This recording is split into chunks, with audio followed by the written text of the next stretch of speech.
welcome back. Maybe to the end of the Reich this time. I know I said that last time, but obviously there's still a Reich going on. Okay.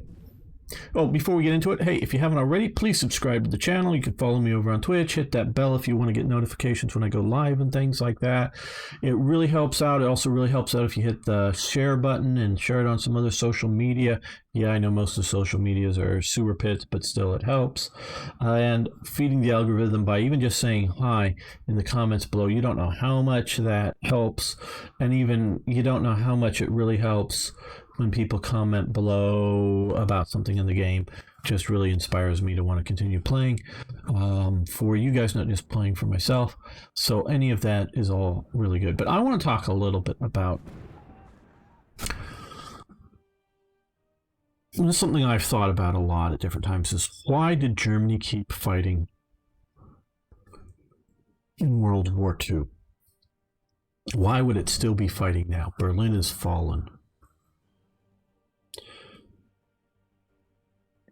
And we can look at other wars and other situations.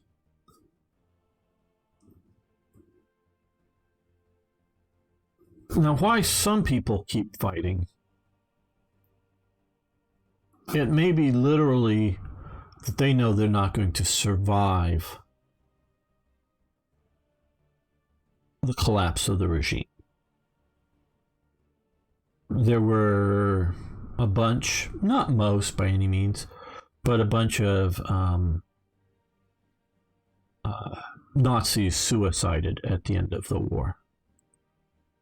I'm sure there's individual motivations for that. And I don't necessarily mean, but, well, sort of to some degree. You have Himmler, shortly after he was being captured, realized that he's not going to be able to negotiate a settlement for himself, so he commits suicide. Goering, and this from reading Inside the Third Reich by Albert Speer gives me some of my insights. Now, again, that's probably more than 30 years ago since I read it, so I'm sure I'm going to get some. Well, Japan's a different thing, USA man, and we can talk about that. But I'm talking about Germany. And there's different reasons for Japan, very different reasons. But for Germany, back to Germany, and so. Again, from reading, hey, thanks for following. Do appreciate that.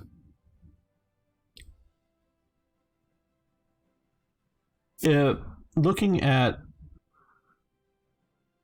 the Third Reich, well, looking at Goering, and from Inside the Third Reich book, Goering thought, at least this is what Speer writes, and I don't think it's inaccurate, but Goering thought he and others like him were going to be essential for running a occupied Germany.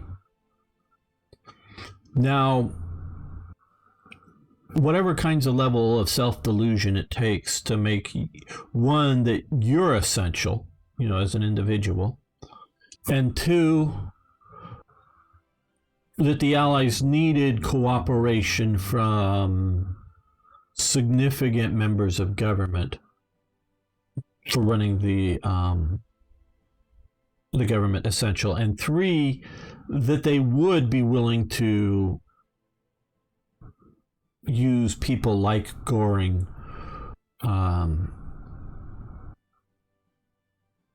as part of that. There's got to be all kinds of levels of delusion there. Now, he only commits suicide after he's convicted and before he gets killed. But those are sort of those cases.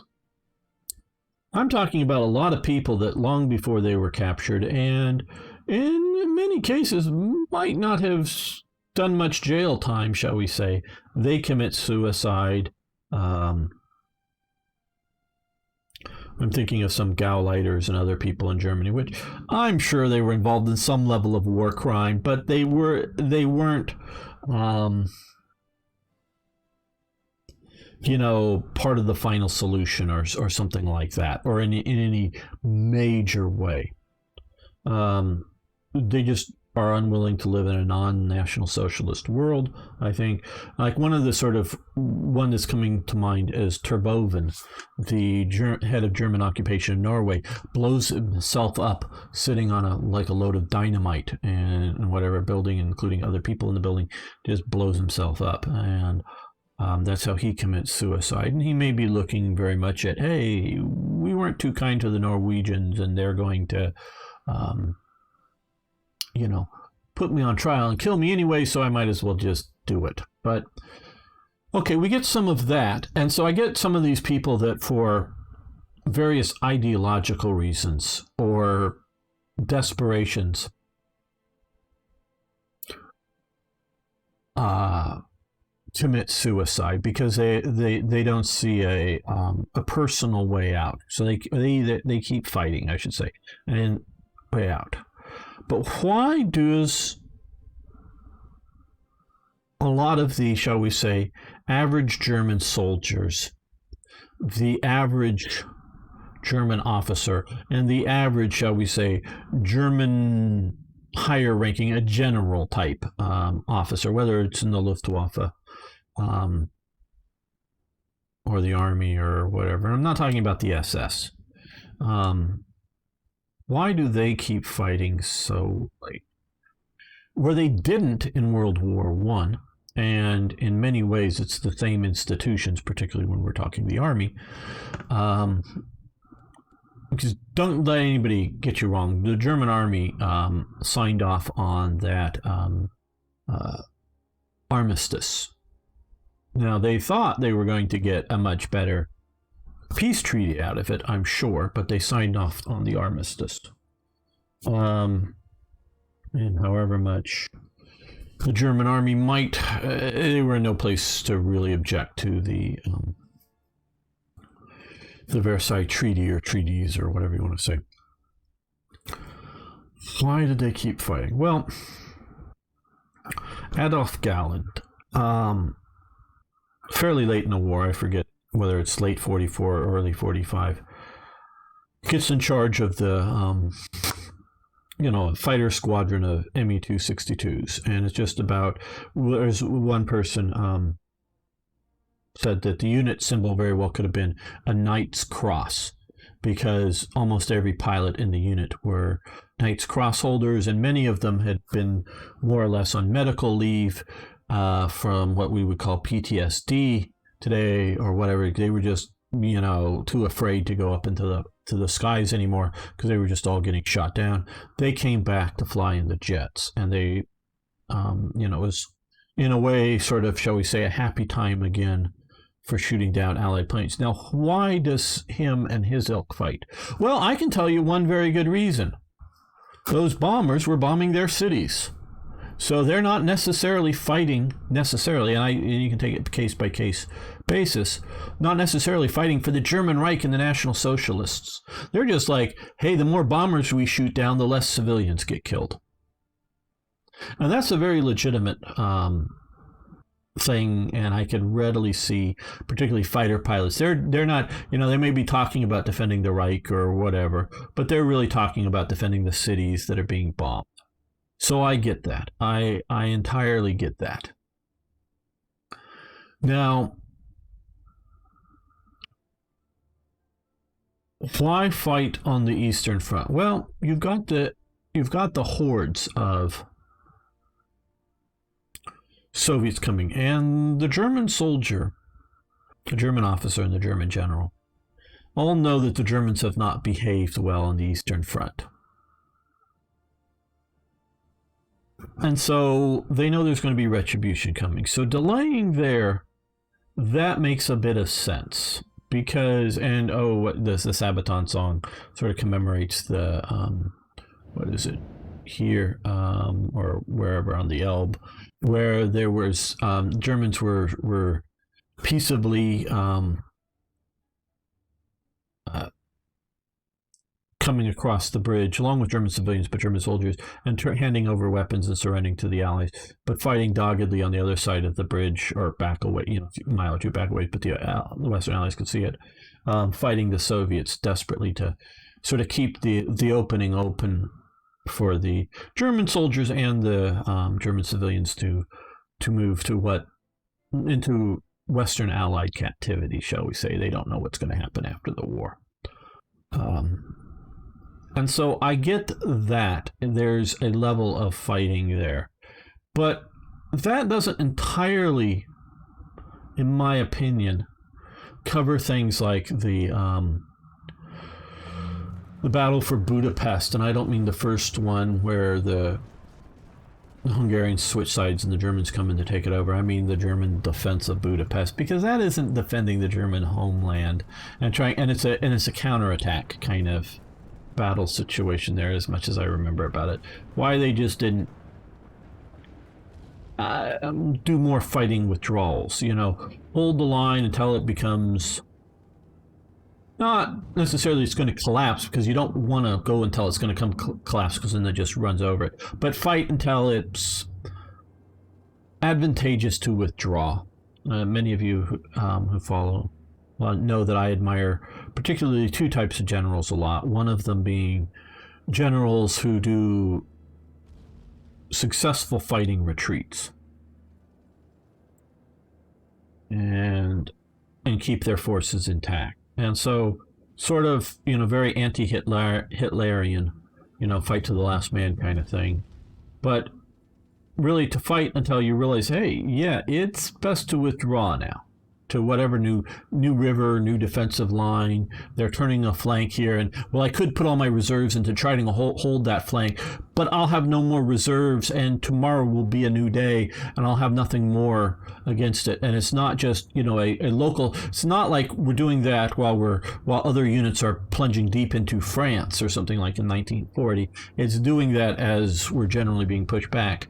No, it's you had to go, oh, they're turning my flanks there. Okay, well, I can withdraw now and haul all my fuel and all my ammunition, stockpiles and all that stuff out to the next place, and get all my wounded out, get my all my logistic support elements, all that out in good shape, and get most of my frontline troops out in good shape, fall back to the those kind of those generals who do that well, I highly admire, because those are types of victories. Now, of course, a overall greater commander who puts yourself into a blunder in which you can't, which you're not victorious. Now, sometimes, of course, you're just attacked. You're, I don't know, Belgium or the Netherlands, and there's no sort of military type option to. Very interesting, Jurex. All of my ancestors were in America during World War II, and although I had no direct ancestors fighting in World War II, I did have relatives, their brothers or whatnot, that did fight in World War II, but they were all fighting outside of my country, so none of them were partisans. Lucky that for being an American. And so now partisan fighting is a different matter. I'm not talking about why partisans keep fighting. That's a different thing. I'm talking about frontline soldiers. So delaying the Soviet Union taking over, I get that. But why fight as hard as they did on the Western Front? Because why? Well, I think part of it, and I got to sort of break it into. I can always continue to divide up sections. Two basic elements. One, your average sort of enlisted man, and your majors and colonels and down officers, the functionaries of the regime. They get told about all these super weapons coming, and they see some of them, these Wunderwaffe. Now, like I say, they really do see some of them, especially a lot of them go to the Eastern Front. The Sturmgewehr 44. Or the MP-44, or whatever you want to call the weapon. And there were earlier models as early as, I think, 42, but definitely in 43. in the few thousands put out there. There's a Sturmgewehr is a Wunderwaffe. We don't think of it as a Wunderwaffe so much today, but in its time it was. The German military units mostly were, the main killing weapon was the machine gun. And the rifles were just sort of like, just sort of if we need them. Where the British, the main killing weapon was the rifle, and sort of so was the Americans. Well, main killing weapon was the Americans with the artillery and airstrike, but that's a different matter. The main killing weapon in a company for Germans was the machine gun. Well, now you're able to give everybody a machine gun, because a submachine gun is something of a main killing weapon, but it's such limited ranges. It's used very effectively by the Germans at close up, but the Sturmgewehr can be used everywhere, and it's a controllable machine gun, so everybody can have a machine gun. Now, you can't pull the full auto trigger all the time just because you don't have enough ammo to do it, but when you need to, your platoon of Sturmgewehr carriers can turn into a platoon of everybody having a machine gun, including having a few people having real machine guns. So that is a Wunderwaffe coming. And others are, if you see the V1 and the V2, and I think the anticipation was, the way, especially at the lower levels, when it's, once they're putting it in the newsreels and firing them off at England, that their effect is going to be a lot greater than it was. But so they get the idea, and then of course another Wunderwaffe is the 262 jets and the 163, the rocket plane, the Messerschmitt rocket plane, and the Blitz bomber, and the Arado Blitz bomber, and all those things. Those are all wonder weapons. And so they get sold on enough that if they just fight and die, they just hold out for another 6 months or whatever the time may be in their minds, that the production lines are going to be producing weapons that are just going to turn the tide of the war. So that is why I think it's the propaganda effort that comes out, that these things are just around the corner, and they see the actual fact of them. And you can even look at things like the King Tiger tank. That's something of a Wunderwaffe, especially if you have a mindset of a 1940s, and I'll look at the chat a little bit more in a minute. You have a mindset of a 1940s German soldier, or whatever German tank is, even with the idea of a Panzer IV, looking at that King Tiger. Now, of course, there's also being, Joseph Stalin 1 and 2 tanks showing up on the battlefront too. So it's not a one-sided thing, but they see these marvelous machines, and they believe that just given a little more production time, they're going to have enough of them and they'll roll back and win. And I have to wonder at the higher functionary levels how much they believe that, because they are... Got too many generals down here. Let's move it to the other theater.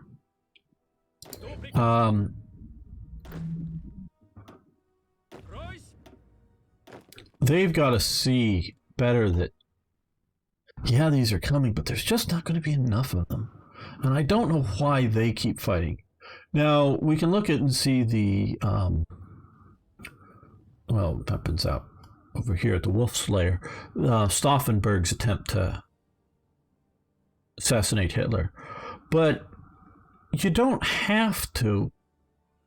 It isn't a binary choice, but even those people that the great bulk, not necessarily all of them, but the great bulk of the officers that buy into the Stauffenberg plot just want to kill Hitler and take out the Nazis, and then make a separate deal with the West. This is what, again, they sort of believe that they can make a separate deal with the West and, abandon all the Western conquests, get out of Italy. I don't even think they are thinking in terms of giving up so much territory and continuing the war with Soviets. That's their mindset, to the best of my knowledge. And they've got, I don't understand them. There isn't a binary choice of, we got to overthrow Hitler and make a separate peace, or make a peace or whatever, or keep fighting. I don't know why they don't Just sort of go easy. Pretend you're an Italian general, and hey, things are a little bad. Let's fall back. Hey, things are a little bad. Let's fall back. Oops, we've got to surrender the division. We're out of ammo. Or, I don't know why they don't just become disheartened as commanders. And there is not enough SD, the SD, not the SS so much, but the SD personnel to run around and arrest them too much. And they know it. And they can all sort of sham it out, because you get, as part of this, you have the guys occupying the Channel Islands that basically occupy it until the fall of Berlin. And the British, somewhat aware of the starvation level that's going on there and try to deal with it, but they just don't really want to fight over it because they figure it's going to kill the British civilians there. And like in Cherbourg, there's a long holdout, and I think it was Brest or one of these places that basically holds out until the fall of Berlin. And so there's these groups that are holding doggedly out until the last days. And why they just didn't, if there's like 25, SD guys that would be willing to arrest and shoot immediately the commander of whatever one of these Cherbourg or Brests or whatever holdout zone, why don't they just quickly go round up, 20 soldiers that seem fairly reasonable and go in and arrest and maybe shoot the SD guys and then, put out the white flags and surrender? I don't get why the leadership, who's got to be a little more aware that the Wunderwaffe isn't going to turn the tide. I just don't get that. Now I'm going to look in here later on. You can look at their thoughts, but let me look and see what's going on here in the chat. Lots of good stuff going on. Looks like okay. Bunch of Nazis ran away to South America. Okay, USA man, a bunch of Nazis, and we know that they did. Hitler did not. Hitler did not want to. Hitler died in the bunker. Hitler wanted to die in the bunker. Hitler did not want to be captured. That whole Hunting Hitler series, I tried to do a debunking thing, but YouTube disallowed it basically, so I deleted it. I went into looking at how bullshit that series is. But if they just look, hunting Nazis in South America, it would have made a much better series and much more sense. A lot did go down there. They also went to Arab countries. I know people like Adolf Galland did go down there. You can look and see the photos. He admitted it. He talked about it. He helped Argentina design a jet fighter aircraft that really went nowhere. But yeah, they went down there, most assuredly.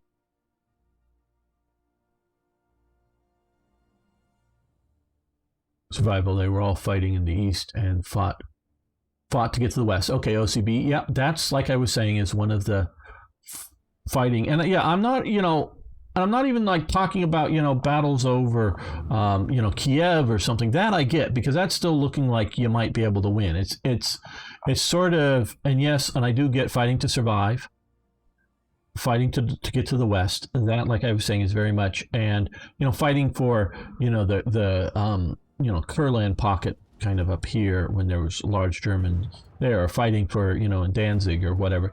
Those kind of places is sort of those days.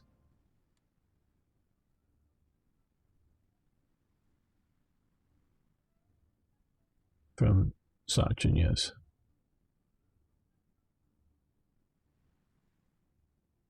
There's more in the hair and the first and one in the buff. Yes, I think I know some of the story OCP that you've mentioned before about that. We didn't surrender because of their, Bushido, there's the Bushido whole thing. But that, again, I'm not going to go into the Japanese right now. That's for another time, and there's a whole lot of cultural stuff going on there. Where it has developed, not necessarily to Japan's advantage. Okay, yes, Ari. The King Tiger is big, absolutely big, but hi IKB. But it's also a technical marvel as well. It's not just purely size. Pretend to be an Italian general, yes. Well, it's different than pretending to be a French general. There are different distinctions. The Italian generals were fairly willing to fight so long as things were going well for them. But once they weren't going well, they stopped wanting to fight. And that can be whether it's Ethiopia or early days in North Africa. I mean, very early days, they the British, it's like 3-1. The British win and capture the whole Italian corps, whatever it is that's marching into Italy. I mean, into Egypt very early on. Yeah, that was a bit of a thing. So yeah, but it's just sort of the idea. And like when I mention Italy, I'm not talking about the idea of French surrender monkeys. And yeah, we may have some French viewers here, and you know what I mean by when I say that. And that's sort of there's good reason for the comment, but it's it's a thing. What I'm talking about with the Italian generals, there's two reasons, in my opinion, from looking at it. Again, I don't know it as well as I know other nations, but I have read some on it. A lot of the Italian generals are not very modern people for various reasons. Some of them purely age. Most generals fought in World War One, that were generals in World War Two. But some of the Italian generals were still particularly old. But they weren't very modern people. They weren't very well trained, is part of it. And Mussolini, in some of his generals that he's picking for divisions that come about and commands in certain theaters, he's picking ones that are loyal to either him or to the fascist regime. So that becomes a thing, as opposed to how good of a general you may be. So that's part of it. But also, and the reason why he's having to do that is because an Italian general at his core is not a fascist. He is a royalist. Now, royalist doesn't necessarily mean you want a royal dictatorship. The king's word is law. Whatever the king says, we do. No, it's not necessarily that. It can just be a traditionalist, somebody who, we have voting, we have democracy, but it's the king that's the focal point of the country. We're traditionalists. And so the Italian army is not overly enthusiastic about Mussolini's plans. They're not going to complain much about trying to pick up some random little country like Albania. That's cool with them because that was mostly just an occupation march. I'm sure a few Italians get killed, but it's really mostly an occupation march. And they're not really going to complain about going down and fighting in Africa. They've been doing it in Libya for some time. But going down and fighting in Ethiopia, hey, whatever. But they're not, and they don't have any great moral objections to creating at least a Christian version of a new Roman Empire. But they have no stomach, no willpower, no whatever for conquering the Roman Empire. Again, they're not going to try to invade Spain to get it. They're not going to try to or want to invade Greece to get it. Now, obviously, they do invade Greece, and we see how badly that goes because they're not into it. Where the German generals were into round two with France. Now, they were a bit scared of what was going to happen. But particularly a lot of the young ones and the Panzer ones, they wanted round two with France. They thought it might be another disaster like World War One, but they were into it. Oh, and they were into fighting the communists. Yeah, they were into that, and they were into fighting the Poles. The German generals weren't they weren't reluctant to go with Hitler's armament process. They were reluctant for a round two with the Western allies at the wrong time and whatnot. There was some reluctancy there, yes, but they eventually, by the fall of France, they're into the Hitler conquest mode. Now, that doesn't mean they're Nazis, just mean that they're into expanding the greater German Empire. They're into that, and so they're willing to go. The Italian general is never that. That's just not the mindset of the Italian general as far as I get it. Well, yeah, USA, man, that's part of... It's not so much... Well, it's not a mobilized war, a motorized war, a mobile war. They don't, yeah, they get the idea of using, they did use before World War One, vehicles fighting, some of the Arab groups, in this part of, I forget the name of the movie I watched long ago. Rather good movie about Italians and the Arabs fighting in, Cyrenaica, I believe it is. So they've used some of that, but that's just sort of raiding and a very limited thing. They're sort of described the way that the Italians marched into Egypt for the first time, and almost the way that they were sort of planning on fighting. It seemed like to the British was as if they were doing it for the Napoleonic Wars and keeping formations sort of that way. So World War One mindset is sort of down that road, but it's not a mobile war. It's a positional war. It's a different sort of thing. So so it's that kind of thing. Germany only, but all nations are extremely nationalistic and proud of their country. No, that's not true, OCB. Many Americans, possibly a majority of Americans, hate America, and they're very, very, very ashamed of America. Most the young Americans have been taught in school that America is the fount of all evil. They get taught about all the bad things going on in American history. And the teachers maybe, not saying they are, but maybe telling them everything that they say is true about what terrible the Americans have done. But they neglect to say that, yeah, Americans may be terrible, but they're the least terrible nation on the planet. All other nations are worse than America when it comes to history and what they've done. And I will stand by that fact. So America is the least terrible. We can talk about human rights in America. Yep, okay, least racist nation in America and in the world. Least racist. I defy you to find a less racist nation in America. You might be able to do it, and I might agree with you, but I need some good evidence of a less racist nation. So they're taught that America is a racist nation and it must be terrible, and the rest of the world is somehow better. Yeah, no. And so that isn't the case, and you're wrong, say, about Czechoslovakia. At the time, and any time during Czechoslovakia, the Czechs, people living in these two areas, very well may have been very nationalistic and proud of their nation, of Czechoslovakia. Nobody else was, particularly the Sudeten Germans, but the Czechs, the Poles, the Hungarians, the Ukrainians, they weren't very nationalistic at any time. So, that isn't a universal statement.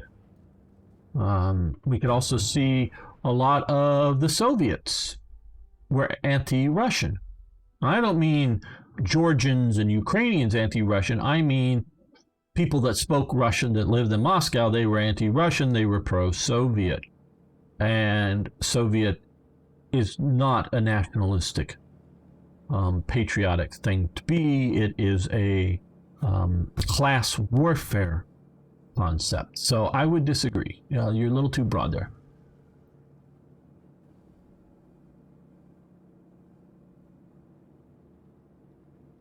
National isn't a bad thing, but there is such a thing as too much. Well, yeah, too much nationalism. Well, yeah, okay. What is? And I don't know. I have known old people that have personally described themselves, and I'm not talking about anybody in America, but people I've literally personally known, I won't go beyond that, have described themselves as ultra-nationalists. As ultra-nationalists. And I don't know that they were bad people. But they weren't, and I knew them and talked to them. Friendly, maybe not friends, but friendly. They weren't trying to, or their view of ultranationalism did not include invading any other current country, So it's, heroes fight like Greeks. Yeah, old Greeks maybe, IKB, modern Greeks don't fight very hard. About this, talking about, okay, yeah, back then I get into there. I'm a nationalist, not sure what.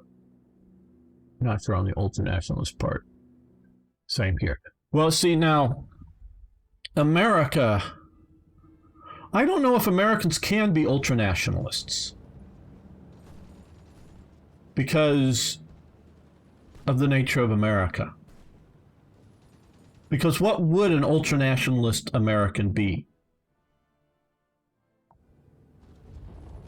Because, I will make the blanket statement of what at least most people would determine ultranationalist. An American cannot be, literally cannot be an ultranationalist. Not, and this isn't in any way to be a slam on Americans, but they cannot be. And I will use Texas as an example. A Texan cannot be, by definition, an ultranationalist American. Because an ultranationalist Texan, if there is such a thing, there might be someone out there that's an ultranationalist Texan. And when I was last in Texas more than 20 years ago, you would go inside, say, like a big grocery store or something, and see hanging up on, because have high ceilings on the inside the grocery stores and up there, and see on it something that was maybe 12 feet high and however long that would be to get proportional, Texas flag, a literally cloth flag hanging inside the grocery store. It's just a matter of course. Not that we're waving it because we're some ultranationalist particular grocery store in Texas. No, it's just that's the grocery. You fly the Texas flag more than you fly the American flag in Texas. At least that's the way it was. Now, I don't know if it is still that way. It's been probably more than 20 years since I had that experience. So I don't know what it's like. And that was in the city of Houston in a, major sort of chain grocery store. Flying the Texas flag, very big. And so an ultranationalist American cannot be, because whether you look back at the Confederacy, which I know has, there's reasons for it. I'm not saying bad or wrong reasons. There are reasons for people disliking the Confederacy today. But you look at the Confederacy, even that, it isn't so much nationalism for Confederacy, it's the state nationalism for Virginia, or, I don't know how many people were nationalistic for Florida, but for Georgia or Texas or whatever it is. So by definition, because of the divided loyalties, the divided identities, the more and more I hear, and I've barely visited, but the more and more I hear about New York City, I don't like New Yorkers.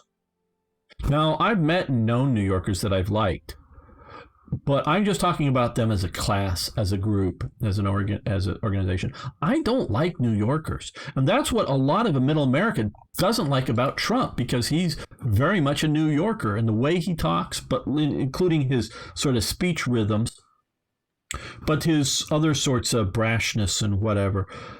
I'm a Western type person. I don't like that fast charging, moving pace, New Yorker, scamming. I don't like that. And so in America, we can't have ultranationalism. I'm not saying there aren't nut jobs out there that exist, but for the most part, for large groups of, I'm literally talking nut jobs. We might have something like that, but literally is whatever American, because that's part of the American identity. Because to be an ultranationalist America would be literally to erase the idea of state identity. You might still have a political, subdivisions, but it would be different, and that would be un-American, as my understanding of Americanism is. So Americans can't, as I keep saying, remember the Alamo. And yes, one of the most iconic Texas moments. Absolutely. And see, that's something that my family, not me personally, but my family members that have moved to Texas have, and this was back, that's why I was visiting Texas, I was visiting them. They didn't grow up in Texas. They grew up partially in California, partially in Boston. But once they got to Texas and they moved there for job reasons, they decided to become Texans. And hooray for the Alamo. And it was an adopted viewpoint. Now, they never totally lost their sort of Californian and Bostonism that they grew up in, that, some cultural elements, I'm sure. but they adopted, and they never walked around in cowboy hats and cowboy boots, but they adopted being Texans. I mean, they were urbanites living in Houston. They weren't country boys or whatever, but they adopted being Texans, and it was an adopted thing, and it's, you know, pseudo-nationalistic. So because of that, because of, you know, some people definitely have used, especially in the civil rights era, you know, back in the 70s, the 60s, and the 50s, adopted the Confederate flags as a FU to black people in the civil rights movement. That's part of it, and that still lingers today. But there's also, I know, part of it is just simply, whether it's Southern pride is sort of something, but not trying to denigrate black people in their midst or anywhere else, but still sort of cling to some of the Confederate symbols. Now they've had to put most of them away unless they're some sort of real nut jobs, but have clung to the Confederate symbols as sort of a regional identity thing, acknowledging that there's bad elements in the past about the identity, but still acknowledging the identity of it. And so I get that.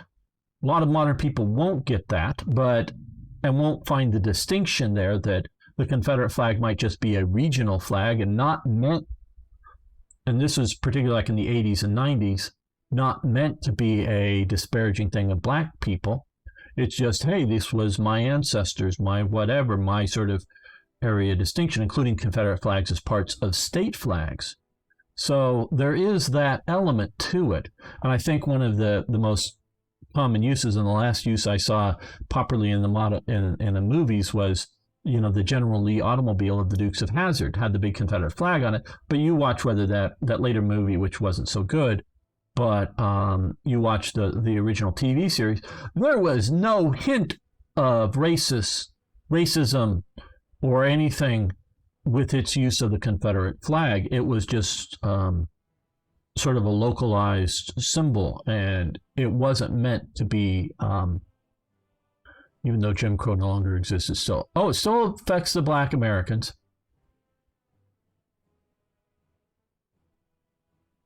And probably because I live in New England, I don't mind the way Trump speaks. Yes, USA man. Yes. And so again, I am a Westerner. Yeah, I do have, you know, now over 100 years ago, some ancestors that for a while lived in places like Maine, others that literally go back to the Virginia colonies in Virginia that have moved west in stages. You know, I'm definitely much more of a Westerner in my attitudes and viewpoints. And this is why I will say that Americans can't be ultra-nationalistic because of the variety and types of Americans. And I'm not even going as far, I mean, that there is of, you know, skin color and national origin outside of, you know, Anglo, whatever you want to call it, the British Empire immigrants, that, and it's not necessarily divided loyalties as in Civil War sense, in whether they're going to fight for Texas or the Union kind of thing. Not, and that, at least in a reading the Nimitz biography, and who is from Germans, but from down here in Texas, it's where Nimitz is from, that there was still in, you know, 1930 something, real unsure of the idea of serving in, whether it's the Army or the Navy, as a, you know, as that is maybe serving against Texas or against whatever. And this, you know, he goes, obviously Nimitz is the admiral who commands the Pacific Theater, you know, and there's, you know, family traditions on that. So it's not necessarily Texas versus the federal government conflicts, who would you, divided loyalties in that sense, but just divided loyalties is how much are you a nationalist, all of America, versus, hey, a Californian, hey, a general sort of Westerner, because it might not be so much Californians versus Nevadans or something, but it's, you know, people out here, and especially people from here not necessarily because I did partially grow up in the, wilds of California here, are different than people growing up in the wilds of Maine. They're going to be different. And so it's that kind of thing so I will go that America, as we currently understand it, not some weird movie, future America kind of thing, but America as we understand it now cannot be ultra nationalist. It's just not a thing that can be. Because and also part of it is because, which I haven't really got to until just this part of it, though I did think at the beginning, is that there isn't, and we'll pick on Japan again, there isn't that sort of unified long-term, might be partial racial, yes, might be, but it's not necessarily that. But long-term sort of unified cultural, single cultural viewpoint element of it. Because I say, you consider Japanese race different than the Korean race. I don't know the genetics of it. I'm not going there. I don't know if they're genetically significantly different genetic markers or whatever. I'm just looking at the culture of the people. This is a single basic. I know there's the Anu people, or however you pronounce it, up here in Hokkaido.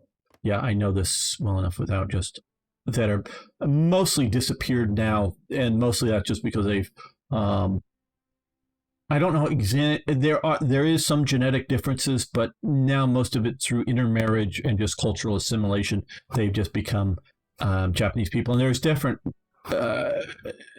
Tokyoans are sort of uptight, from my understanding, and sort of Arasaka, these type of people. Where you come down here, these are much my understanding. Again, I've not been much more jovial, fun living, a lot less formal in their, all their bowing and formality of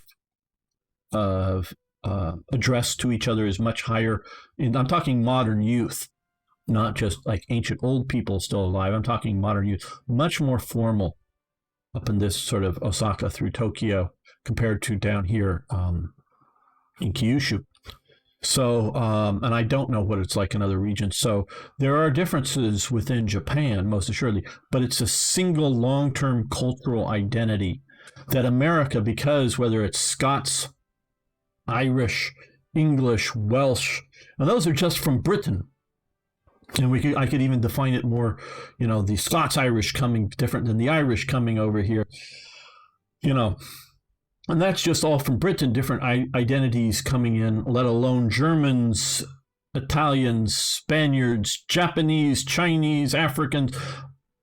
You get the picture in that we could expand it out as cultural, not again, and because it's sort of kind of using the British Isles, Irish are different than Scots, though they may have the same genetic background, because Scoti are simply an Irish tribe that migrated to Scotland and did multi-generational wars with the Picts, which were the local people living in northern Britain that the Romans had fought. The Romans were fighting the Picts. The Scots had yet to show up in Northern Ireland and Britain until the Scoti did not show up until after the Romans left Britain. Just a little bit of history there. So so some of them literally same genetic peoples, whatever the genetics may show, but these are different cultural peoples now that come in that have different histories and different religions and whatnot. So there isn't this unified viewpoint. So that's partially why I say America, at least by what we would normally term ultra-nationalistic, Americans cannot be ultra-nationalistic just by sort of definition. And I don't mean this, you can see with long explanation is why and how I mean this. Okay, let me just catch up with the chat here. Okay, because of redlining during the time. Okay, British comic said that Americans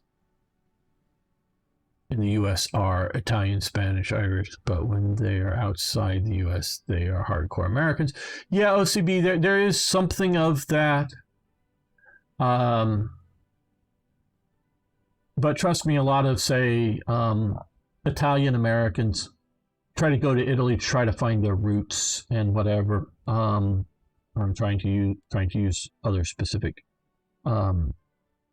that they try to identify and be something bicultural or whatever, and to some degree they very well may be.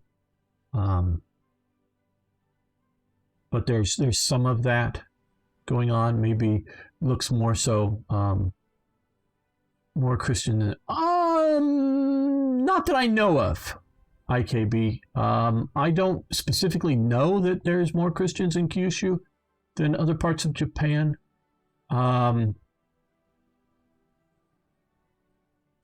Japanese religion is a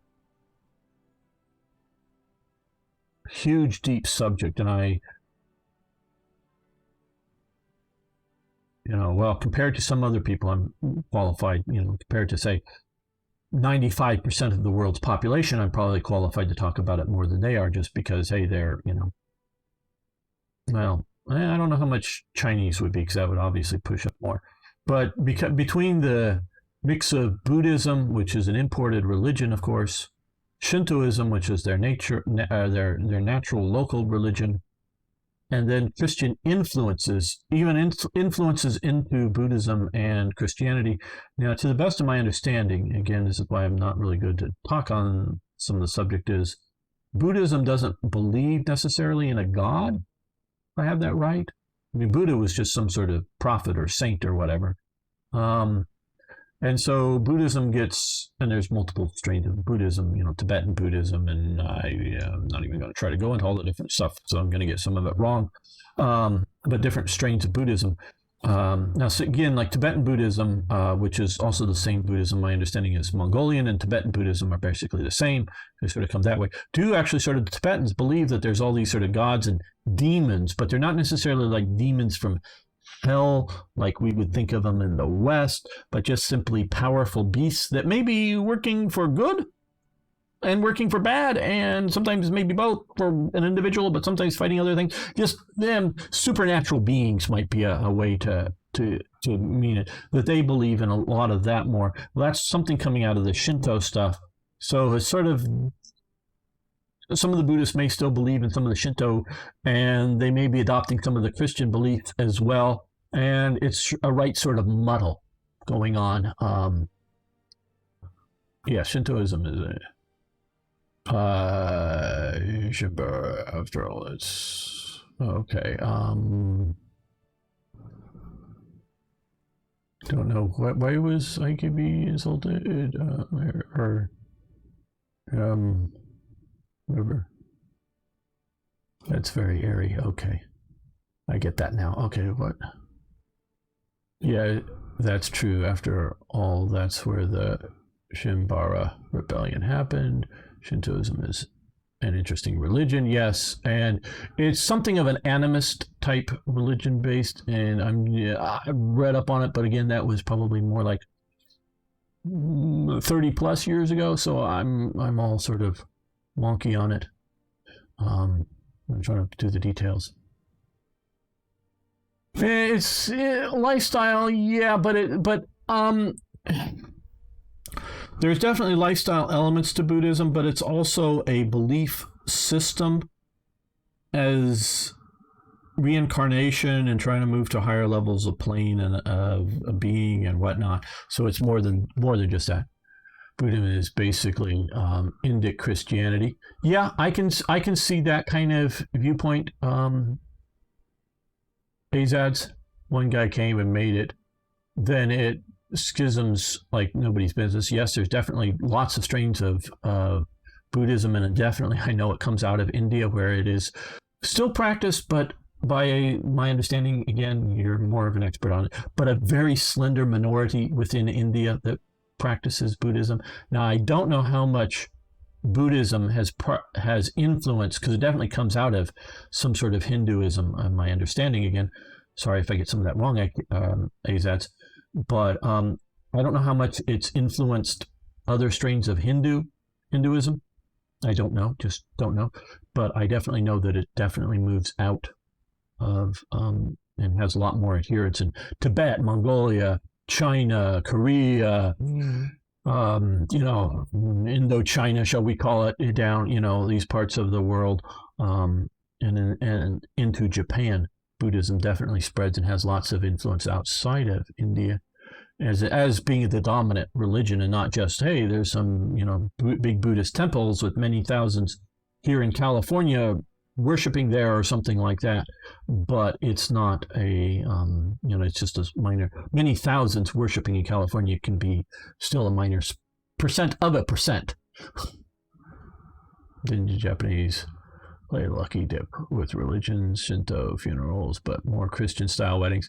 Yeah, there's all that kind of stuff going on. There's some Japanese that just because they want to throw a big shindig for a wedding, like we have here in the U.S. and I presume other countries, it turns out to be very sort of traditional Shinto styles, but the couple that is getting married aren't strong practitioners of Shintoism in their daily life, but they just dress up for the costume drama of it as kind of thing. So there's a lot of that going on. Slender majority. Oh, well, I was saying slender minority, I thought, for Buddhism in. There's Jainism as well, and I know Azads can talk on that much better than I can.